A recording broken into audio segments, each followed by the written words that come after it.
We have the pleasure of being joined today by Rami Haykal-Manning, one of the co-founders of one of New York's most legendary venues now, Elsewhere.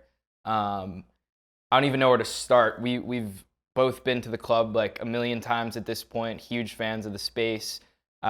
You also got your start in an NYU dorm room, right? That And is correct. that's how Avante and I got started too. So we'd love to start there and just hear about the college founder experience. Yeah, sure thing. So my roommate at the time, freshman year in college, was Jake Rosenthal, and we were randomly selected and placed in Brittany Hall.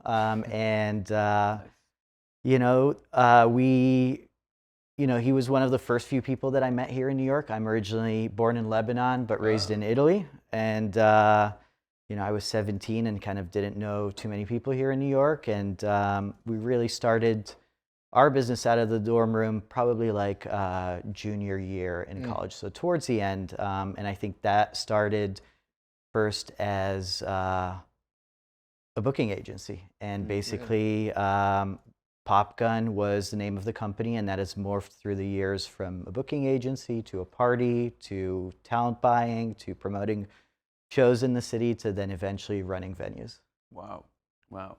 And so kind of walk us through like the first steps, like what got you guys interested? What was the problem you were trying to solve?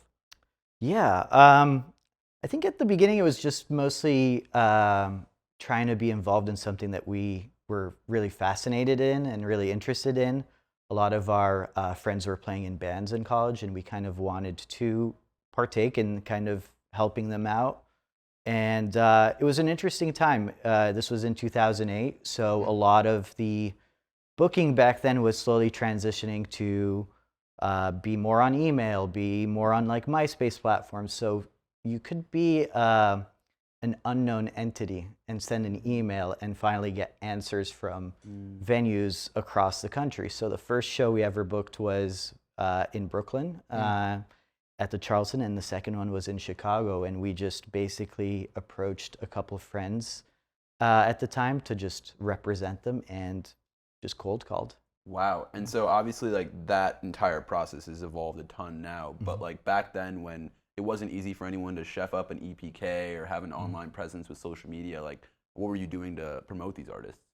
Yeah, totally. I think it was just at the time where a lot of the social media platforms were just like beginning. This was before even Facebook had events listed. So this is like at the time where a lot of our research was on blogs, MySpace, and really just digging through the internet. And I think that was kind of an era that was really unique, and there was music just being available from all over the world, and just really being fascinated and sharing stuff with each other, and then reaching out to these artists no matter where they were in the world and saying that like, hey, next time you want to come to play in New York, we would love to put on your show. And so we would be very early to be emailing these artists before like they even had any representation or a team involved. So, and that kind of has stuck with us throughout and has always been our mission in finding emerging music. Yeah. Did you all graduate or did you drop out once it got going? We graduated, and this was in 2008. So this was when the economic situation here wasn't fantastic, and we moved to Brooklyn, and that's where it was a little bit easier to survive. Our rent was much more affordable than what it is now, and Williamsburg was really kind of like had a thriving scene. No matter where you went, you would run into really awesome artists, and especially when there's the ability for artists to be creative and not feel locked into having a 9 to 5 or being able to make it and make rent. It just almost felt like a campus in its own way. So yeah, there were a lot of house parties. You would get off the Bedford L train stop and you would just hear music wherever. That's awesome. And so you guys were essentially telling an artist like, let me book your first New York show, and then bringing them under your wing and kind of starting to be an agent of some sort? Yeah, there was a little bit of that, but also I think, so we were booking tours for about 2.5 years, and I think we quickly realized how hard it was, and we were constantly getting poached by other agencies as these artists were kind of growing. And some of these were artists like Anamanaguchi, Savoir d'Or, French Horn Rebellion, True Womanhood, and Mr. Twin Sister. And we decided to focus on what we did best at the time, which was presenting shows here in New York. And so that's when Pop Gun really kind of shifted to be more of like a party and more of a talent buyer kind of at Glasslands. What do you see the trends in terms of artist development? Because there used to be more traditional artist development where you put someone in the studio, maybe teach them choreography or something, and now it's also like, are you a social media influencer almost? Do you feel like that? Do you miss artist development? Yeah, artist development's really interesting now. I think back in the day it was a little bit more, it was slower and steadier, and I think there was more ability to kind of jump from one phase to the other with each tour. Now it's like it really hits in a very different way. Like you could have an artist that goes from 1 minute from selling 50 tickets to selling 3,000 in a matter of 2 weeks. Wow. And so that has changed a lot, the trajectory of touring acts and the ability and the flexibility of the spaces that you can have to accommodate all that demand.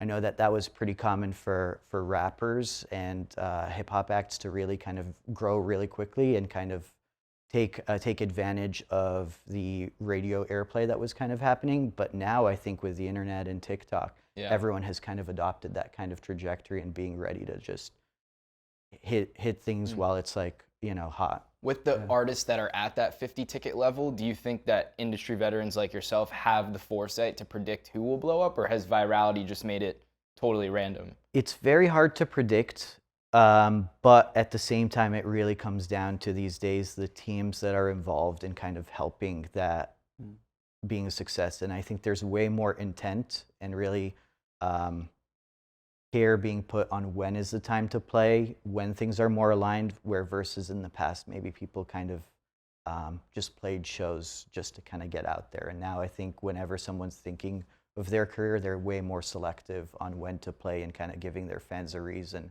as to why they're playing. Yeah, also it's like now with social media, every gig makes up like a part of your image. Exactly. And now they don't want to screw that up. Yeah, no, that's really interesting. And so you guys moved into this show, and what was the genesis of those parties? Like, what was the music and the theme? Totally. I think what was always interesting for us was being able to create an event that was dynamic, that just wasn't always in one sphere, right? So we always combined a little bit of a live element and also a DJ and electronic element, and kind of being able to fit in between both sides of the communities and kind of build that ourselves in our own, and kind of have that party represent that. I think people are way more open to hearing new music in that way, and it kind of gives a little bit of space to kind of celebrate it and present it in a different way versus just like maybe a showcase or a 3-band artist bill, which is like. So you're doing both, essentially. Exactly. And where were some of these venues? A lot of it was at Glasslands, which was a 300 capacity venue in Williamsburg. Okay. And for a short period of time, we were also working in the city at this venue called Santos Party House, which was Andrew WK's venue. And we were working there from 2010 to 2012, and at Glasslands from 2009 to 2014. Wow. And these shows, you pretty much like moonlighted the entire like agency side, right? And you kind of were doing mainly just shows. Yeah, that's when we kind of sunset the agency side, and we're really kind of acting as talent buyers from like 2010 onwards. So once we kind of had, a little more stability from being brought on in-house at those venues, that's when we were able to kind of really tackle the calendars fully. Oh, so you were hosting your own shows, but also talent buying for the venues, like additional calendar. Oh, that's extremely smart. We have a lot of event organizers watching that have cultivated their own community of party goers that would love to have a physical venue, I'm sure. What are the first things that you look at when you're about to switch from having a moving community to an actual physical location? I think that's a very good question. When you're trying to switch from having a roving community that's hopping from one venue to another to have something that is in the physical space that's brick and mortar, I think it's a lot of more responsibility, a lot more, relationship with the city. And that comes with all of like the city, councils to just like the FDNY, NYPD, the health department, and kind of learning, the best practices, understanding the codes, understanding the building department kind of side of things. It really is a whole different kind of framework, and it really requires a lot of tough skin as well to kind of figure that out. And it's really challenging at times because there isn't much documentation about how to navigate that process, but I think finding mentors and people who are willing to share that information and pass that torch to the next generation has always been key, and something that I've tried to do also with other people. Did you guys have a mentor to take that step? In some ways, yes, but not in the ways that kind of like it played out for Elsewhere. I think it was a much larger project, and there were some things that were a little bit out of even some of our mentors' scope. What year did Elsewhere open? So Elsewhere opened in 2017, and we started fundraising for the project in about 2013. So Wow. we were in construction for about 2 years and a half. And I think the reason why it took so long was we had part of the building that was existing, and then we built, the hall section and roof, which was all new construction. So we kind of hit some delays. So only Zone 1 existed at the beginning? That is correct, yeah. Oh, that's interesting.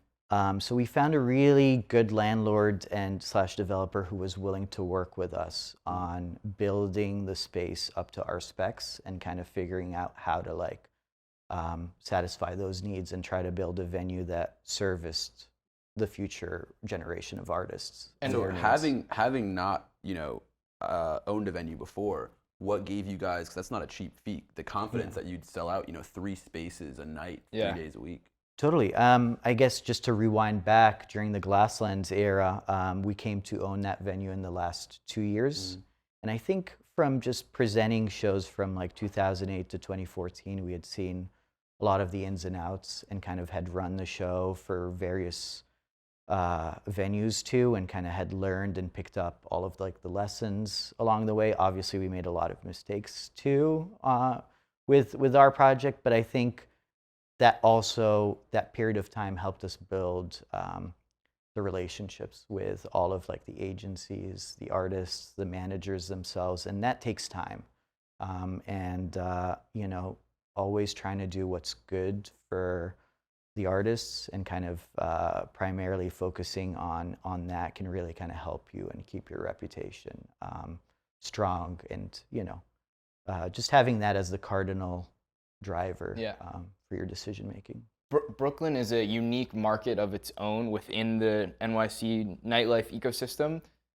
Is it friendly? Is it competitive? Like when you open a new space, do the guys over at Avant Gardner or Nowadays or whoever was in the area come to you and say, this is great, you're going to drive more people to Brooklyn? Or is it kind of a hostile thing where you're now taking away their market share? How does that all work? Yeah, I think maybe when we first started, when we found the location, it was 2015. And in that area, there wasn't yet much. There was a lot of roving parties. Some warehouses would get activated here and there. There were a lot of punk scene kind of like warehouses, on Johnson. And it wasn't until I believe 2016 that House of Yes opened up in the area. But before that, it was a lot of DIY spaces and not as structured legal venues. So to kind of answer your point on like how we think about things, I think really focusing on the differentiator is really the key thing. I think each venue in Brooklyn offers something unique and serves their own community and other communities. And I think it's been really interesting to see how everyone's able to coexist. And because New York, unlike other cities in the US, has such a large population, and also people love to go out and they're willing to support the arts and it's part of the DNA, I think there's always been enough to kind of go around and kind of figure out how each venue operates. But I will say too that whenever there are venues next to each other that are all kind of in a certain area, it kind of helps everyone. Right. You know, one person promoting to a certain area is much harder than several. Gotcha. I mean, so segueing out of that, the question that's been on my mind since I first found what Elsewhere was, right, is exactly what you're saying, that differentiator. Because you guys, again, are next to Brooklyn Mirage, these other venues that are spending, 10x what you guys are spending on talent, yet you're sold out all the time. And so I'd love to understand like a better perspective on, what does it take to build a brand like that where people are coming because of Elsewhere, not because of who's performing or something that's kind of more shiny and flashy. Yeah, I think it's tough to kind of like figure out your differentiator, but I think the key thing is consistency, and staying as consistent as possible to your programming principles, right? Whether it's sticking to emerging music, understanding what is kind of coming up in recent cultural things, what sort of sounds are being popular, what is kind of gaining some momentum. I think it's all about just like having a good finger on the pulse and listening to what people are proposing to. If you're set in your ways and are unable to change, I don't think this industry is very forgiving for that, and really kind of willing to work with each generation that comes up to kind of, make sure that you're the place for that generation. So I think it's a little bit of, just also finding the right people and the team there that can really kind of help the programming principles too. So would you say that like you guys understanding your audience very well is essentially what's driven that loyalty?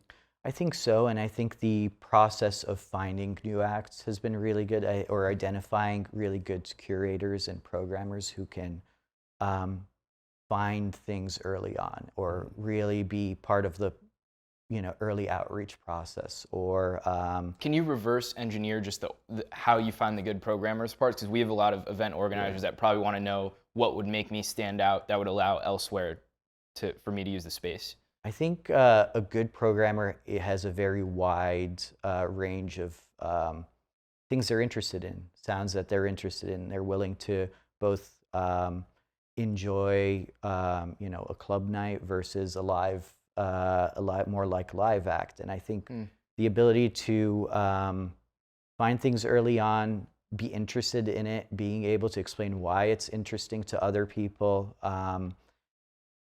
And I think a lot of it is just the way people communicate with the artist and how to build trust, right? I think that's like really the key thing in those communications early on.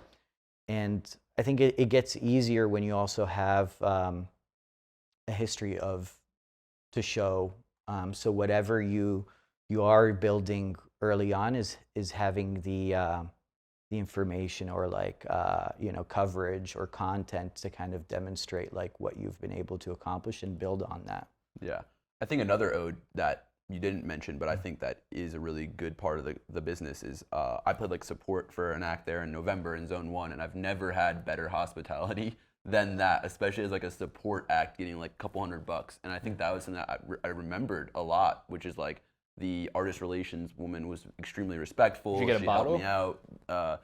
No, but I was support, I was in headlining, but maybe next time I'll hook it up. But I think the hospitality from like the vendor side, whether it's an artist or a alcohol supplier, whatever it is, like really makes me want to go back, right, and bring my audience there, because like now I'm like, holy shit, like I've never been treated like this before. Totally. I think that's extremely, also just the organization of everything, like they had all I don't know, it's the little things that I think a lot of people mess up. And I think that obviously it's an ode to you guys being in business for 15 years. Congratulations. But I think it's like, I don't know. What do you think that there's anything that you've done that has improved the professionalism of Elsewhere as a venue? I think it's being open to feedback is key to continue to improve year over year. And I think it's listening to that feedback, making people feel comfortable with whatever their needs are for the night within, whatever makes sense. And like, I think it's all about the communication of those details, right? People sometimes skip steps or forget to communicate certain things that would be important. And I think just having that clear line of communication that is consistent, quick, direct, and is open to have a conversation and explaining it to everyone, I think is also like a big part of that. That's really awesome. I think on top of that, you guys are one of the only venues I've seen that has a membership program. Can you walk us through like what was the genesis of that? Yeah, totally. The reason why we decided to develop a membership program was to have an opportunity to allow our biggest fans to be able to come to the venue often. You know, with ticketing and ticket prices for artists being much higher, and what artists need to be able to tour, you know, it's been very prohibitive from the days when I first started, where tickets were like $6 or $7. Yeah. So it really adds up. And so when we decided to build this membership, it was really to foster the community and really create these various perks that were easy for people to understand, digest, and able to come to the venue. But I think what was the biggest added element was, you know, traditional memberships are all about being able to communicate with people or just meet people at the venue, but having the digital side of things also exists on Discord allows it so people can also connect pre-show or post-show, or just be able to share information and kind of go back to the original kind of side of the internet, back from like, you know, forum era style stuff to just you know, the primary concepts of the internet, where it was all for the good of the community and what you were kind of adding to the net. Are you worried about that aspect of nightlife in general, in terms of connectivity and general appreciation for music, as opposed to just going somewhere to get that Instagram story? You know, I think it changes with time, and I think each generation has preferences on how they want to experience being in the physical space and what is important for them. You know, I think it's all kind of like up to anyone to kind of decide what's best for them. Yes, certain things can take away from the experience, but you know, I think each person kind of can be the judge of how deep they want to like dig in and kind of find their community or their venue where they feel fit. You know, I think it's always good, right? At the end of the day, what we're always trying to do is help artists grow and nurture the communities too that we host at our venue, whether it's through their parties and such. And you know, that can be up to them on how they want to run those events and how you know, it all plays out. But we all know that social media does improve general visibility, and especially when there are so many thousands of songs being released every minute. Yeah. You know, you kind of need that attention sometimes from the artist side. It seems like the root of the business, and like especially your ideology, is like helping these emerging artists. Are you guys you know, doing anything right now to help artists similarly to how you're helping this community connect from the fan base? Yeah, I think there are various ways that we help artists. I think we are doing some AMAs on the membership Discord channel. There are various opportunities that we've kind of like are trying to work in the future on certain products, whether it's like certain merch releases or, you know, really growth trajectory has always been the thing of being able to have multiple rooms and being able to kind of grow with artists, both locally, nationally, and internationally, to help them through their career based on wherever they're at and where their fan base is at. And obviously, there are some other offsites that we can always do, but you know, really, it's connecting a lot of like the artists to their fans and kind of introducing them to new ones along the way. Obviously you guys are hitting that kind of ceiling where you are having like all 3 rooms sold out pretty frequently. Are you thinking about hosting pop-ups or another venue anytime soon? For the time being, I think we're kind of really looking to maybe do a few more pop-ups here and there throughout the year. Some as like more kind of brand moments, or just kind of like fun, exciting things. Like we're doing a boat party, we're doing a larger knockdown show here and there. But you know, as far as other venues goes, I think maybe not in New York, but who knows in the future if we can open another elsewhere in a different city. That'd be amazing. Yeah. That'd be amazing. You got involved in local politics as well? So my business partner, Dhruv, and co-founder, has been pretty involved in local politics since the beginning, and I think has been an important voice to just representing us and speaking about all of the initiatives that we're doing, and making sure that there is a connection between nightlife and entertainment with the city. And that has been a conversation that hasn't always been there and hasn't been open. And I think the city has also suffered from that. And I think there's just a lot of things that just happen on a nightly basis that just requires support from on both sides. Totally. Yeah. We just had the lady that's the in the mayor's office in charge of nightlife by, and she was explaining that after COVID, there was this resurgence of appreciation for the New York nightlife scene, and that the city got a lot more heavily involved in a positive way and in a supportive way. Do you share that same sentiment? Yeah, I definitely noticed that after COVID, like there was a lot more appreciation for nightlife. I think people maybe for a minute almost were taking it for granted, but I think, that pause really helped kind of recenter certain things for a lot of people, whether it was artists to venue staff to, even the city itself, just understanding that this was a big part of what makes New York. So obviously, I mean, with or without COVID, we know the average venue has like a 3 or 4 year lifespan. You guys are already beaten that. But obviously, this post-COVID demand is going to go down. What do you think is going to be most important for you guys to do to maintain your demand and even keep increasing it? I think it's really kind of sticking back to the fundamentals of finding emerging music and finding, the next generation of artists that are really, bubbling, different sounds, different communities. I think it's just continuing to focus on that. How are you keeping your ear to the ground on that?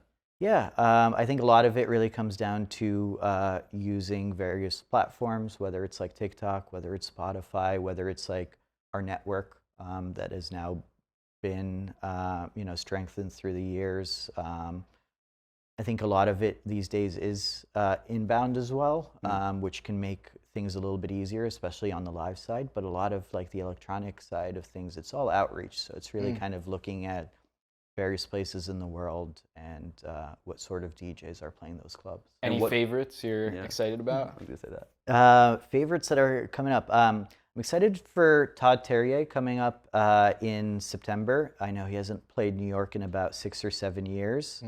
I'm really excited about another throwback, which is Basement Jaxx. Okay. OG. Yeah. And Are you able to go there and have a drink and chill out, or do you still have to do logistics stuff here and there? Yeah. Luckily, through the years, we've really hired a lot of our staff and team that we really have a lot of trust in, and we've been working together for about 10 years or so plus. And that's been really unique to our business, and I think having that longevity makes things a lot easier. And the importance of trusting and delegating and being able to focus on other things has been key for our growth too. And I've definitely settled a lot of shows through the years. I've definitely worked 6 days a week, and those were all important parts of my growth that I did very early on and when I was much younger. And I think another guest we had on a while ago was to start off, you just got to get the coffee. And that was kind of his metaphor for you got to do the hard stuff and know how to delegate it later. I think that's really interesting. But on that note, what was your biggest piece of advice for someone just starting out, mainly hosting, their own events like Popgun originally did? One piece of advice or one big no-no that they need to stay away from? I think asking for feedback would be the greatest advice. Asking how the event could be running better from each stakeholder, whether it's the venue, whether it's the artist, whether it's the production team. Being there to see the event from beginning to end, from load in all the way to close out, speaking to all of the people at the venue.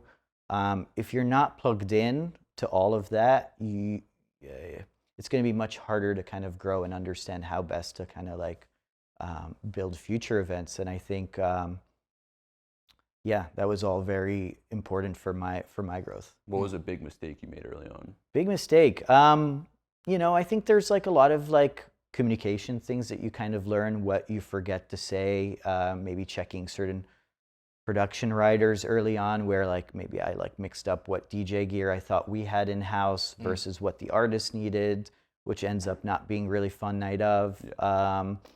To maybe understaffing the venue for a certain show because something kind of you thought it was going to do a certain way, and then it walked up hundreds of people, and kind of like having to manage that.